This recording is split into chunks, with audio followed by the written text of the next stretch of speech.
సిలువలో క్రీస్తు చూపిన ప్రేమ విలువలేని బ్రతుకులను మార్చెను. మన కోసమే రక్తమంత కార్చెను. మనకు బదులు తానే మరణముందెను.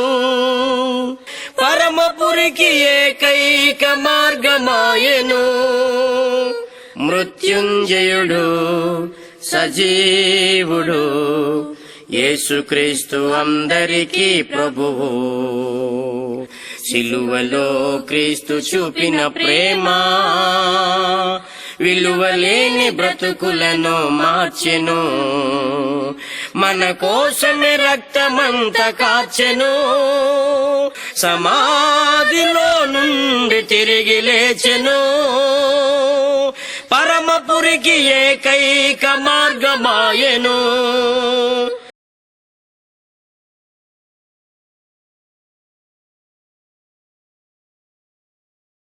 మీ అందరికీ నా హృదయపూర్వకమైన వందనాలండి. మరి సత్య మార్గం ద్వారా దేవుని వాక్యం వింటారు మీ అందరికి కూడా పేరు పేరున నా హృదయపూర్వకమైన వందనాలు నేను తెలియపరుస్తున్నాను.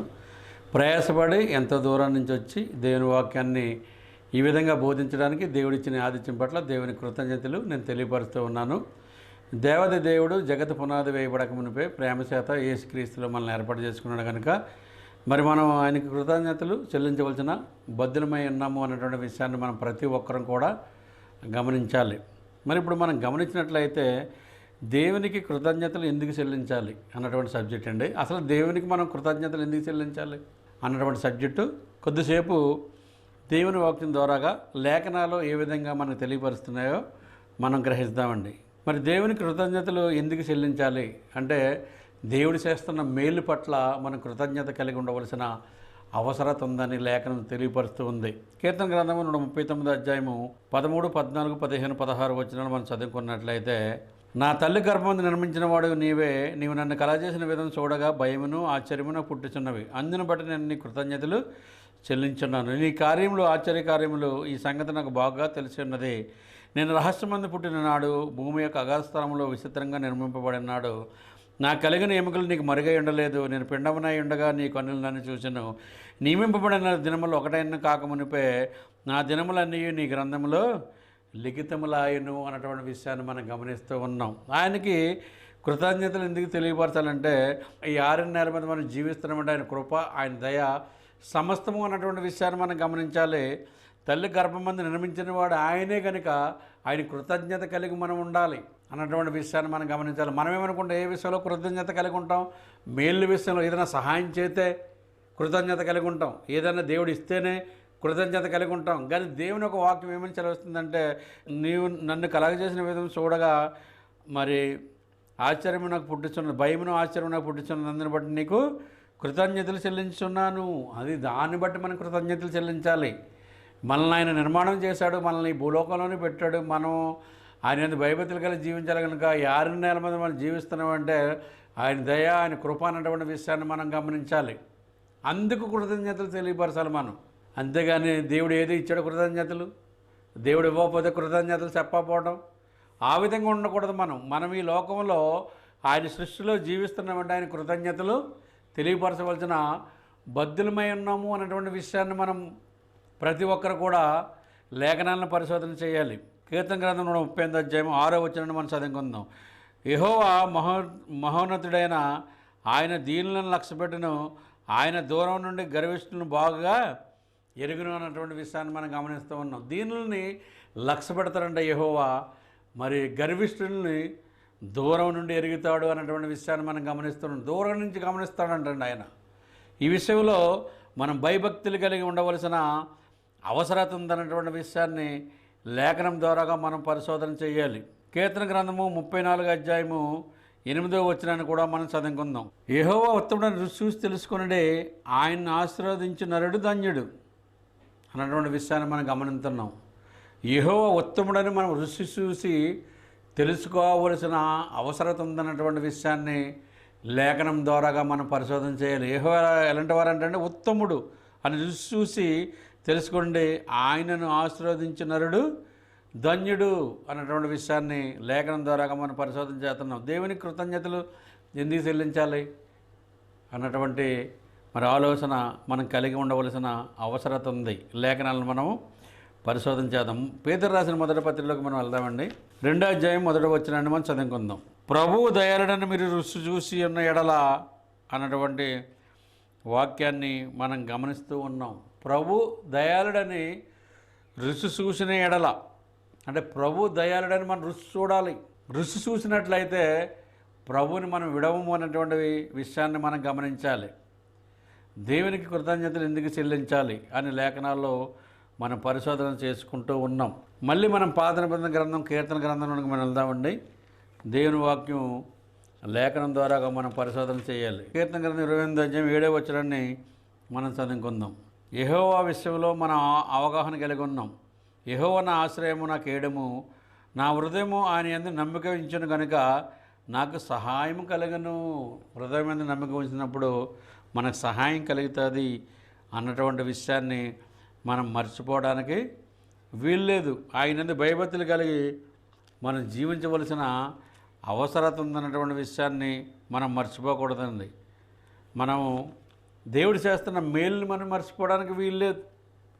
ఆయన భయభక్తులు కలిగి మనం జీవించవలసిన అవసరత ఉందన్నటువంటి విషయాన్ని ప్రతి ఒక్కరము మనం లేఖనం ద్వారాగా గమనించాలి. కీర్తన గ్రంథము 3వ అధ్యాయము 1-2 వచనాలని మనం చదువుకుందాం.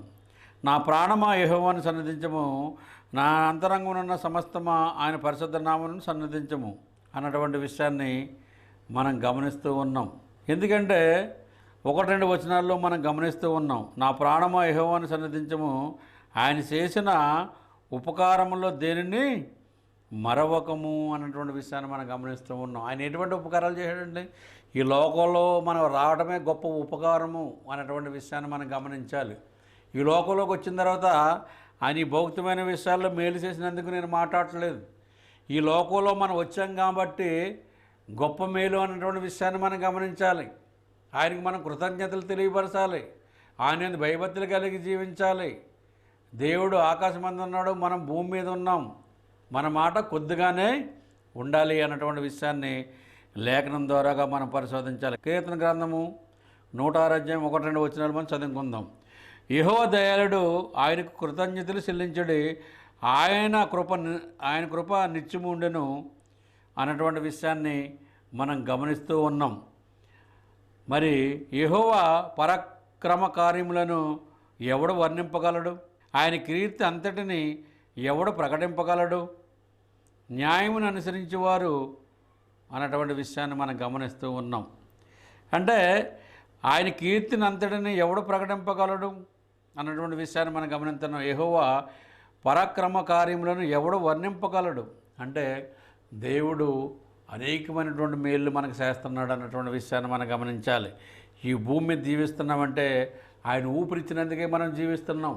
ఆయన ఊపిరి నేల మట్టితో నిర్మించి వాడి నాసికారంధ్రంలో జీవవాయువు వదగా నరుడి జీవాత్మాయను అన్నటువంటి విషయాన్ని ఆదికాండము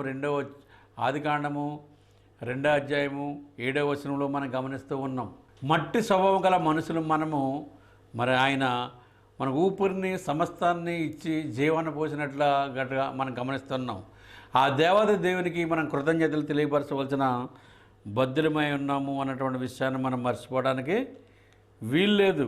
కొలసి గ్రంథకర్త మరి ఏం మాట్లాడుతున్నాడు అన్నటువంటి విషయాన్ని మనం గమనిద్దాం. కొలసీలు రాసిన పత్రిక 3వ అధ్యాయం 17వ వచనాన్ని మనం చదువుకుందాం. మరియు మాట చేత కానీ క్రియ చేత కానీ మీరు ఏమి చేసినాను ప్రభు యేసు ద్వారా తండ్రిని దేవునికి కృతజ్ఞతలు చెల్లించు సమస్తమును ఆయన పేరట చేయుడి. ఏం చేసినప్పుడు కూడా క్రీస్తు యేసు ద్వారాగా సమస్తము చేయాలంటే మనం మాట చేత కానీ క్రియ చేత కానీ మీరు ఏమి చేసినను ప్రభు అయిన యేసు ద్వారా తండ్రిని దేవునికి కృతజ్ఞత స్తుతులు చెల్లించు సమస్తము ఆయన పేరట చేయుడి. సమస్తం కూడా క్రీస్తు పేరట తండ్రైన దేవునికి కృతజ్ఞతలు చెల్లించాలి. మనం ఆ విధంగా మనం జీవించవలసిన అవసరం ఉందన్నటువంటి విషయాన్ని మనం లేఖనం ద్వారాగా మనం పరిశోధన చేయాలి. తెస్సలోనికి రాసిన పత్రికలోకి వెళ్దామండి. 1 తెస్సలోనిక 5వ అధ్యాయం 16వ వచనాన్ని కూడా మనం చదువుకుందాం. ప్రతి విషయమందు కృతజ్ఞతలు చెల్లించుడి, ఇలాగ చేయుట యేసుక్రీస్తునందు మీ విషయంలో దేవుని చిత్తం అన్నటువంటి విషయాన్ని మనం గమనిస్తూ ఉన్నాం. ఎలాగంటే ప్రతి విషయంలోనూ కృతజ్ఞతలు చెల్లించుడి, ఇలాగ చేయుట యేసుక్రీస్తునందు మీ విషయంలో దేవుని చిత్తము అన్నటువంటి విషయాన్ని మనం గమనిస్తూ ఉన్నాం. అంటే కృతజ్ఞతలు ఎలా చెల్లించాలి? క్రీస్తు ద్వారాగానే కృతజ్ఞతలు చెల్లించాలంటే మనం దేవునికి. ఈ విషయాన్ని మనం ప్రతి ఒక్కరూ లేఖనాలను పరిశోధన చేయాలి. దేవునికి కృతజ్ఞతలు ఎందుకు చెల్లించాలి అనేటువంటి సబ్జెక్ట్ అండి. మనం కృతజ్ఞత కలిగి ఉంటున్నామా లేదా? దేవుడి చేతన మేలుకి కృతజ్ఞత కలిగి ఉంటున్నామా లేదా? ఈ లోకంలోనికి మనం వచ్చామంటేనే కృతజ్ఞత చెల్లించాలి. ఈ విషయాన్ని మనం మర్చిపోకూడదన్నటువంటి విషయాన్ని మనం ప్రతి ఒక్కరూ లేఖనాలని పరిశోధన చేయాలి. ఆ విధంగా మనం జీవించాలి. 2వ తెస్సలోనిక పత్రికలో మనం వెళ్ళినప్పుడు 1వ అధ్యాయము 3వ వచనాన్ని మనం చదువుకుందాం. సహోదరులారా, మేము ఎల్లప్పుడూ మిమ్మల్ని గూర్చి దేవునికి కృతజ్ఞత స్తుతులు చెల్లించుటకు బద్ధులమై ఉన్నాం. ఇది యుక్తమే. ఏలయనగా మీ విశ్వాస బహు అభివృద్ధి పొందుతున్నది, మీరందరిలో ప్రతివాడును ఎదుటివాని ఎడల చూపు ప్రేమ విస్తరించుతున్నది అన్నటువంటి విషయాన్ని మనం గమనిస్తూ ఉన్నాం. సహోదరులారా, మేము ఎల్లప్పుడూ మిమ్మల్ని గూర్చి దేవునికి కృతజ్ఞత స్తుతులు చెల్లిస్తున్నాం. కృతజ్ఞత స్తుతులు చెల్లించుటకు బద్ధులమై ఉన్నాము. ఇది యుక్తమే. ఏలయనగా మీ విశ్వాసం బహు అభివృద్ధి పొందుతున్నది, మీ అందరిలో ప్రతివాడును ఎదుటివాని ఎడల చూపు ప్రేమ విస్తరించుతున్నది అన్నటువంటి విషయాన్ని మనం గమనిస్తూ ఉన్నాం. అపోస్తలుడైన పౌలు తెస్సలోనికి రాసిన పత్రిక 2వ పత్రిక రాస్తుండగా అక్కడ ఉన్న సహోదరుల విషయంలో పౌలు గారు మాట్లాడుతున్నారన్నటువంటి విషయాన్ని మనం గమనించాలి. పౌలు ఏ విషయం మాట్లాడుతున్నాడో ప్రతిదీ కూడా మనం గమనించవలసిన అవసరం ఉంది. లేఖనం ఏం చెప్తుందో ఆయన అదే మాట్లాడుతున్నట్లుగా మనం గమనిస్తూ ఉన్నాం. అదేవిధంగా మరొక వచనాన్ని మనం చదువుకుందామండి. ఫిలిప్పీయులకు రాసిన పత్రికలోకి వెళ్దాం. మనం 4వ అధ్యాయము 6-7 వచనాలు మనం చదువుకుందాం. దేనిని గురించి చింతింపకుడి, కానీ ప్రతి విషయంలోనూ ప్రార్థన విజ్ఞాపనల చేత కృతజ్ఞతాపూర్వకంగా మీ విన్నపములు దేవునికి తెలియజేయడి. అప్పుడు సమస్త జ్ఞానమునకు మించిన దేవుని సమాధానము యేసుక్రీస్తు వలన మీ హృదయములను మీ తలంపులను కావలియుండును అనేటువంటి విషయాన్ని మనం గమనిస్తూ ఉన్నాం. అంటే ప్రతి విషయంలో దేవునికి మనం కృతజ్ఞతలు తెలియపరచవలసిన బద్ధులమై ఉన్నాము అన్నటువంటి లేఖనాన్ని మనం పరిశోధన చేయాలి. దేనిని గురించి చింతింపకుడి, కానీ ప్రతి విషయంలోనూ ప్రార్థన విజ్ఞాపనల చేత కృతజ్ఞతాపూర్వకంగా మీ విన్నపములను దేవునికి తెలియజేయడి. అప్పుడు సమస్త జ్ఞానమునకు మించిన దేవుని సమాధానము యేసుక్రీస్తు వలన మీ హృదయములకును మీ తలంపులకును కావాలి ఉండను అనేటువంటి విషయాన్ని మనం గమనిస్తున్నాం. మన హృదయాలకి మన తలంపులకి కాపుదల ఉంటుంది అన్నటువంటి విషయాన్ని మనం గమనించాలి. మరి ఫిలిప్పీయులకు రాసిన పత్రిక విషయంలో అపోస్తలుడైన పౌలు ఫిలిప్పీ సంఘానికి ఈ విషయాన్ని తెలియపరుస్తున్నట్లుగా మనం గమనిస్తూ ఉన్నాం. కానీ మనం దేవునికి కృతజ్ఞతలు చెల్లించవలసిన బద్ధులమై ఉన్నాం. ఎందుకంటే ఆయన దయ, ఆయన కృప సమస్తము అన్నటువంటి విషయాన్ని మనం గుర్తెరగాలి. కీర్తన గ్రంథంలోనికి వెళ్దామండి. మళ్ళీ మనం గమనించినట్లయితే పాత నిబంధన గ్రంథం కీర్తన గ్రంథము 118వ అధ్యాయంలోనికి మనం వెళ్తూ ఉన్నాం. 28, 29 మనం చదువుకుందాం. నీవు నా దేవుడవు, నేను నీ కృతజ్ఞతలు చెల్లించెదను. నీవు నా దేవుడవు, నిన్ను గణపరచెదను. యెహోవా దయాళుడు, ఆయన కృప నిరంతరము నిలుచుచున్నది, ఆయనకు కృతజ్ఞత స్తుతులు చెల్లించుడి అన్నటువంటి విషయాన్ని మనం గమనిస్తున్నాం. ఆయన మన దేవుడు అంటండి. ఈ విషయాన్ని మనం మర్చిపోకూడదు. నీవు నా దేవుడువు, నేను నీ కృతజ్ఞతలు చెల్లించదును. నీవు నా దేవుడువు, నిన్ను గణపరచదును. యెహోవా దయాళుడు, ఆయన కృప నిరంతరము నిలుచుచున్నది, ఆయనకు కృతజ్ఞత స్తుతులు చెల్లించుడి అన్నటువంటి విషయాన్ని మనం గమనిస్తున్నాం. దేవునికి ప్రభుని క్రీస్తు వారి ద్వారాగా కృతజ్ఞత స్తుతులు చెల్లించాలి. మనం కృతజ్ఞత కలిగి ఉండాలి. మనకు కలిగిన మేలు విషయమే కాదు, ప్రతి ఒక్క విషయంలో ఆయన కృతజ్ఞతలు తెలియపరచాలంటే మనం ఈ భూమి మీదకి జీవిస్తున్నామంటే ఆయన దయ, ఆయన కృప సమస్తము అన్నటువంటి విషయాన్ని మనం మర్చిపోవడానికి వీల్లేదు. లేఖనాలు పరిశోధన చేసుకోవాల్సిన అవసరం ఉంది. మరొక వచనాన్ని మనం చదువుకుందామండి. కొత్త నిబంధన గ్రంథము ఎఫెసీయులకు రాసిన పత్రిక 1వ అధ్యాయం 16వ వచనాన్ని మనం చదువుకుందాం. మీ విషయమై మానక దేవునికి కృతజ్ఞతలు చెల్లించుచున్నాము అన్నటువంటి విషయాన్ని మనం గమనిస్తూ ఉన్నాం. ఏ విషయంలో? మీ విషయమై మానక దేవునికి కృతజ్ఞత స్తుతులు చెల్లించుచున్నాము. దేవునికి కృతజ్ఞత స్తుతులు చెల్లించవలసిన బద్ధులమై ఉన్నాము అన్నటువంటి విషయాన్ని మనం ప్రతి ఒక్కరం కూడా లేఖనం ద్వారాగా మనం పరిశోధన చెయ్యాలి.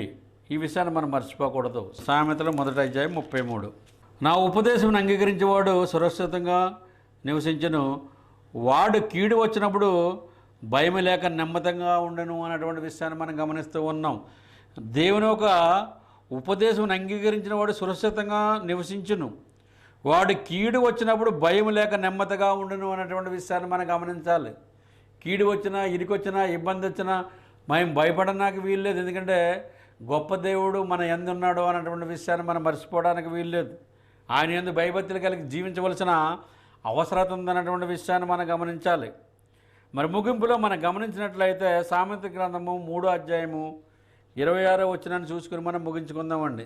యెహోవా నీకు ఆధారమగును, నీ కాలు చిక్కబడుకున్నట్లు ఆయన నిన్ను కాపాడును అన్నటువంటి విషయాన్ని మనం గమనిస్తున్నాం. యెహోవా మనకి ఆధారం అవుతాడంట. నీ కాలు చిక్కబడుకున్నట్లు ఆయన నిన్ను కాపాడును అన్నటువంటి విషయాన్ని మనం గమనించాలి. మరి దేవుడికి కృతజ్ఞతలు ఎందుకు చెల్లించాలి? మరి దేవుడు చేసిన మేలుని మనం మర్చిపోకూడదు. దేవుడు సమస్తాన్ని ఇస్తున్నాడు, గర్భఫలాలను ఇస్తున్నాడు, దేవుడు సమస్తాన్ని ఇస్తున్నాడు, భౌతికమైన ఇస్తున్నాడు. ఆ సమస్తాన్ని ధారాళంగా దయచేసి దేవునికి ప్రభువుని క్రీస్తు వారి ద్వారాగా కృతజ్ఞతలు చెల్లించవలసిన బద్ధులమై ఉన్నాము అన్నటువంటి విషయాన్ని మరి మనం గమనించాలి. శ్రద్ధగా అయినందుకు మీ అందరూ కూడా నా హృదయపూర్వకమైన వందనాలను నేను తెలియపరుస్తున్నాను. ప్రార్థన చేసుకుందాం. ప్రియ పరలోకన తండ్రి, మీరు గొప్ప దేవుడు, నీతిమంతుడు, యథార్థమంతుడు అయినా మీకు అసాధ్యమైనది ఏదీ లేదు. సమస్తం సాధ్యం కనుక మీ చిత్తానుసారంగా నడిపిస్తున్న విధానం పట్ల మీ కృతజ్ఞతలు చెల్లిస్తున్నాం. ఎందరికో లేనటి భాగ్యాన్ని మీరు ఇచ్చారు. ఆ భాగ్యంలో కొనసాగుతుండగా మీ చిత్తానుసారంగా, వాక్యానుసారంగా కొనసాగే భాగ్యాన్ని మాకు దయచేయమని మేము ప్రార్థన చేస్తున్నాం. మరి దేవునికి కృతజ్ఞతలు ఎందుకు చెల్లించాలి అన్నటువంటి సబ్జెక్ట్ని నేను మాట్లాడడానికి మీరు ఇచ్చిన ఆతిథ్యం పట్ల మీ కృతజ్ఞతలు చెల్లిస్తున్నాం తండ్రి.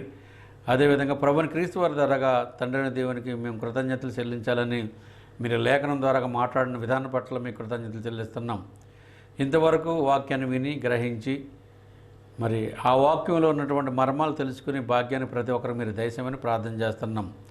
ఎంతమంది అయితే యూట్యూబ్ ద్వారాగా దేవుని వాక్యాన్ని వింటున్నారో ప్రతి ఒక్క బిడ్డని మీరు దీవించండి, ఆశీర్వదించండి, వాళ్ళకి కావాల్సిన అవసరాలు తీర్చమని ప్రార్థన చేస్తున్నాం. మెట్టుకు తండ్రి, మీరు ఇంత దూరానికి నన్ను నడిపించి మీ వాక్యాన్ని బోధించడానికి నాకు ఇచ్చిన సమయం పట్ల మీ కృతజ్ఞతలు చెల్లిస్తున్నాం. మరి 5 దినాల మీ ఒక వాక్యంలో నేను వాడబడ్డానికి మీరు చేస్తున్న మేలు పట్ల మీ కృతజ్ఞతలు చెల్లిస్తున్నాం. కృతజ్ఞతలు ఎందుకు చెల్లించాలి అన్నటువంటి అంశంలో మీరు చేసిన మేలు పట్ల మీ కృతజ్ఞతలు.